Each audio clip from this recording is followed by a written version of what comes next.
Hey there, self-storage investors. Coach Rowell here, and in this short video, I'm going to share with you the importance of knowing your market, especially before you make an investment decision. So I'm going to break it down for you in three easy sections: why, what, and how.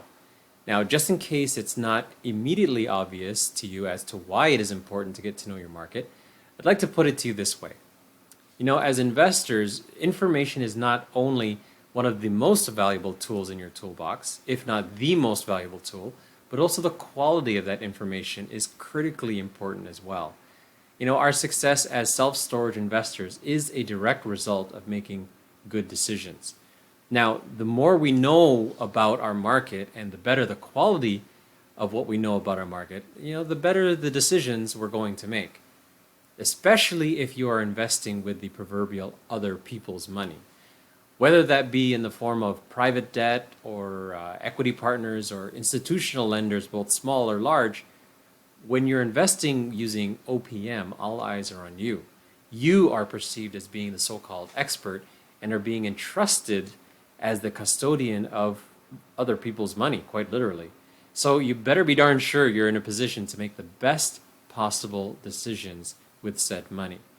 Now, the flip side to making good investment decisions, and our second reason for getting to know your market, is to avoid making bad investment decisions. Now, I know, again, this might sound a bit simplistic, but really, if stating the obvious keeps you from losing yours and or other people's money, then that's exactly what I'm going to do and state and restate the obvious. By avoiding making bad decisions, investment decisions, not only do we hope not lose any money, but also save ourselves from wasting any unnecessary time and stress analyzing and or negotiating a self-storage facility acquisition. Now, as is often said in investing circles, sometimes your best investments are the ones you don't make. I think Donald Trump is credited with that one. So whether you like his politics or not, that's a pretty wise statement. Now, aside from the hopefully obvious that I've just stated, the biggest reason why we want to get to know our market before we make an investment decision is to exploit market inefficiencies and make lots of money. Okay, Coach Rowell, now you've got my attention, is what I bet you're probably thinking now.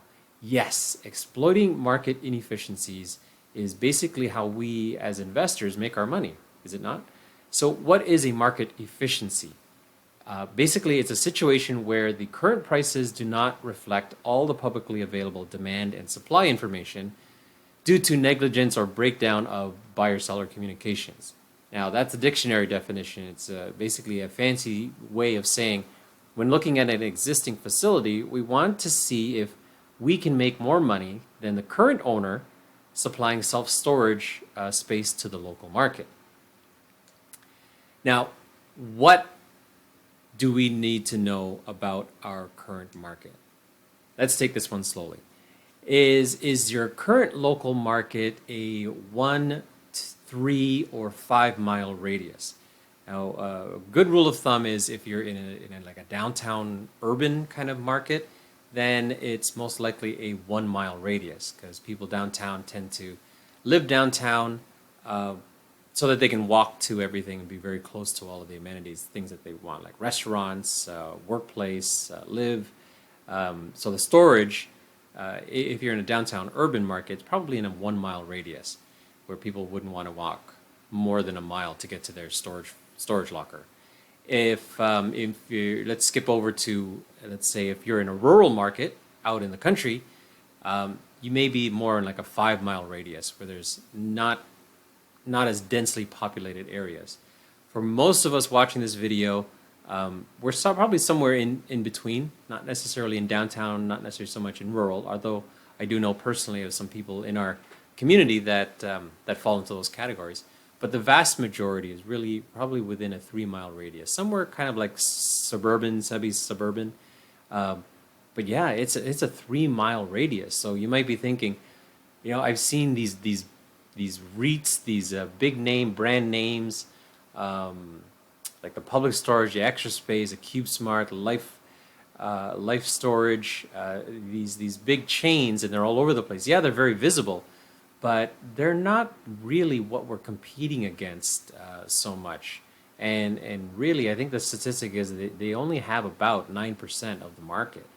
And if the market is crowded that you're looking at, as it were, then just hop over 3 miles away and you got a totally different market. We also want to take a look at the residential versus the commercial mix. How much around that facility or in that 3 mile radius, if you will, how much of it is people living there, and how much of it is people that are working or industrial or retail or etc. Are there mobile homes? Are there multifamily apartment buildings nearby? Are they houses, single family homes? Are there retail space, especially if it's like a Walmart or that sort? Is it office space? Is it high, low end, small businesses? Small businesses could also be potential customers as well. And in terms of population demographics, you want to find out is the population growing or is it declining? What is it made up of? Are they families, single, professionals, like in an urban? It's like a condo area. Chances are, well, the demographics is a broad generalization. Is a lot of downtown area condos are being filled by professionals, single professionals, and majority are actually more than 50% are actually female. Or are the demographics mostly senior students? Is it close to a college or university? Are they seniors? And what's the median income? You want to get to know these data points for your local market that you're looking at as well as traffic counts. Now, especially if you're in the suburban, semi-suburban areas, you want to get to know what kind of car traffic is happening on that street. Is it on a main thoroughfare? Is it close to a thoroughfare? Is it visible is it a side street of a main thoroughfare? Is there signage on that? So you need to be able to know that kind of information as well. Now, that's all well and good to say what we need, but how do we actually get those data points? Now there is, actually it's not on the slide here, so I want you to grab a pen and paper and write this free resource down. I'll give it to you totally for free. It's the website is GOOG. Yes, it's Google. Definitely, totally. You want to be able to put in the following search strings, basically. Whatever market you're looking at, if you don't necessarily have a particular facility in mind, type in the name of your city or your county or your local market or neighborhood and follow it with the words economic development, so you can find the economic development, either the website or the page or pages for the local government. Because that's what the economic development website and department is for, is to promote business in their local market. Also, you can put in this search string, Department of Transportation, and then fill in the name of the local municipality, and then end it off with traffic count to be able to get to, hopefully they'll have some statistics on the municipal level of the traffic count, if you're lucky, right in front of the facility that you're looking at, or very close by. And if in some areas I've seen where they only have traffic counts in certain spots in the local municipality, so you may even want to see, well, is there a self-storage facility close to where the data for traffic counts is already has already been studied.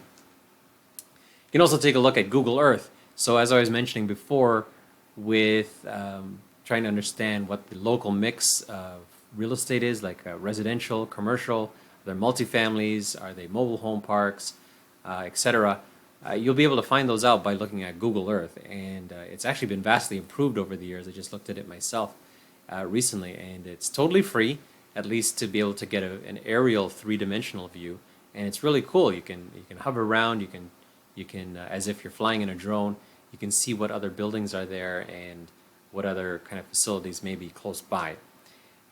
Here's an interesting novel idea. How about you just go and drive around that market yourself? It's in the real estate world, it's kind of called like driving for dollars, but in self-storage facilities specifically, they'll just call it driving around and get to know what the neighborhood looks like. And how about this? Visit a facility or two or seven. No harm, nothing illegal about dropping in on some of the competitors in the area. And just be pleasant with them. Ask them questions, find out how much their rates are, see how their customer service is. If if the manager or the clerk at the front desk, if there is a front desk, if are they happy to see you? Are they motivated to get your business, and are they customer service oriented, or are they too cool or can't even be bothered to look up from their newspaper when you walk in the front door? That's also a really good thing to know about your local market as well. Now, bring it all back full circle. Why do we want to get to know our market? Well, again, by getting to know our market ahead of time, not only will we be able to make good investment decisions, we'll also be able to avoid making bad investment decisions. And in essence, we'll be able to exploit market inefficiencies, because what else is our purpose as investors than to be able to make money? So there you have it. Once again, my name is Coach Rowell. Hope you have a great week, and I'll hopefully see you very soon in a future video.